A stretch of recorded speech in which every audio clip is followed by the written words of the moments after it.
Hello friends, welcome to Queen Bee Paradise Tamil. இன்றைக்கி ரொம்ப டேஸ்டான ரொம்ப கலர்ஃபுல்லான ஒரு சூப்பரான ஸ்வீட் ரெசிபி தான் நம்ம பார்க்க போகிறோம். இந்த ஸ்வீட் செய்கிறதுக்கு 4 பொருள் தான் தேவை. 10 நிமிஷத்தில் பண்ணிடலாம். இதில் என்ன ஒரு நல்ல விஷயம்னு பார்த்தீங்கன்னா, நம்ம இதில் ஆர்டிஃபிஷியல் ஃபுட் கலர் எதுவுமே நம்ம ஆட் பண்ணலை. ஸோ நேச்சுரலான பொருட்கள் வச்சு நம்ம இந்த ஸ்வீட்டை எப்படி பண்ணுறதுன்னு பார்க்கலாமாங்க.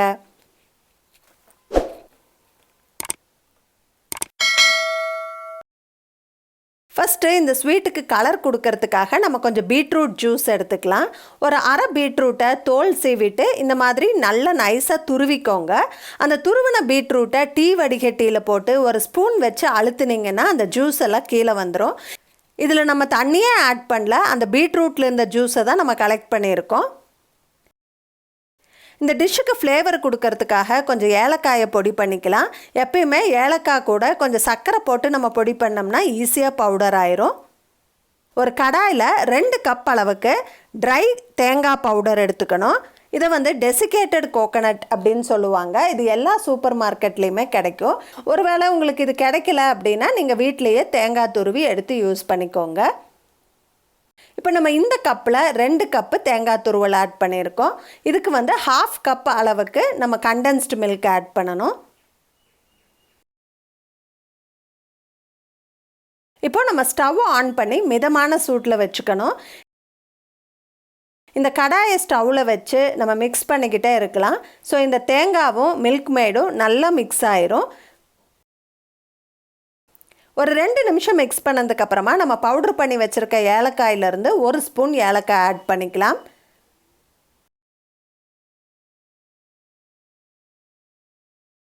இப்போ நல்லா மிக்ஸ் பண்ணியாச்சு. இப்போ இதிலிருந்து ஒரு பவுலில் கொஞ்சம் இந்த தேங்காய் மிக்சரை நான் எடுத்து வச்சுக்கிறேன். ஸோ ஒரு பவுல் அளவுக்கு எடுத்துட்டேன். இப்போ இந்த மீதி இருக்கிற தேங்காய் மிக்சரில் நம்ம பீட்ரூட் ஜூஸ் ஆட் பண்ணிக்கலாம். 2 டேபிள் ஸ்பூன் அளவுக்கு பீட்ரூட் ஜூஸ் ஆட் பண்ணால் போதும். அதுலேயே சூப்பராக கலர் வந்துடும். பீட்ரூட் ஜூஸ் ஆட் பண்ணுறதால டேஸ்ட் மாறுமாங்கிற டவுட்டே உங்களுக்கு துளி கூட வேண்டாம். நம்ம ஏலக்காய் பொடி ஆட் பண்ணியிருக்கோம், அதோட ஃப்ளேவர் தான் ஜாஸ்தியாக இருக்கும். பீட்ரூட்னால இந்த ஸ்வீட்டோட ஃப்ளேவர் கண்டிப்பாக மாறாது. நீங்கள் என்னை நம்பி ட்ரை பண்ணுங்கள். பாருங்கள், பிங்க் கலரில் ரொம்பவே சூப்பராக இருக்குது பார்க்குறதுக்கு. இது ஒரு 2 நிமிஷம் வதக்கினா போதும். அவ்வளோதான், ரெடி ஆயிடுச்சு. இப்போ நம்ம இதை வேறு பவுலுக்கு மாற்றிக்கலாம். அப்போ தான் சீக்கிரமாக ஆறும். இப்போ இது ஆறிடுச்சு. இப்போ இந்த லட்டு எப்படி ரெடி பண்ணுறதுன்னு பார்க்கலாம். கையில் கொஞ்சம் நெய் தடவிட்டு ஒரு பெரிய பால் அளவுக்கு இந்த பிங்க் கலரில் இருக்கிற தேங்காய் மிக்சரை நம்ம எடுத்துக்கலாம். அதை இந்த மாதிரி கொஞ்சம் பரப்பி விட்டுட்டு நடுவில் ஒரு சின்ன பால் ஒயிட் கலர் தேங்காய் கலவையை வச்சிடலாம்.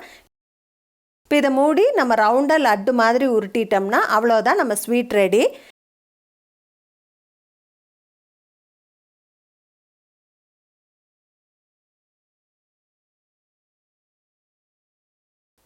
இதே மாதிரி எல்லா லட்டும் நம்ம ரெடி பண்ணி எடுத்துக்கலாம். இப்போ இதை டெக்கரேட் பண்ணுறதுக்காக மேலே கொஞ்சம் ட்ரை கோகோனட் பவுடர் தூவி விடுறேன்.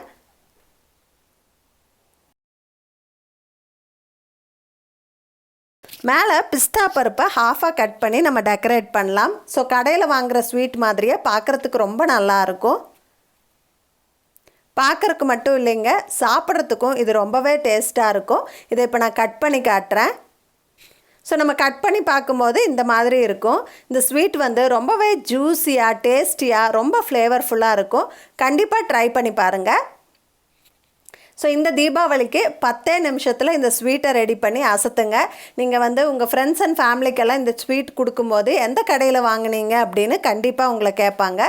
ஸோ ட்ரை பண்ணி பார்த்துட்டு எப்படி இருந்ததுன்னு எனக்கு கமெண்ட்ஸில் சொல்லுங்கள். இந்த வீடியோ பிடிச்சிருந்தா எனக்கு ஒரு லைக் கொடுங்க. உங்கள் ஃப்ரெண்ட்ஸ் அண்ட் ஃபேமிலி கூட ஷேர் பண்ணிக்கோங்க. மறக்காமல் நம்ம குயின் பி பேரடைஸ் தமிழ் சேனலை சப்ஸ்கிரைப் பண்ணிடுங்க. தேங்க்ஸ் ஃபார் வாட்சிங். Bye by.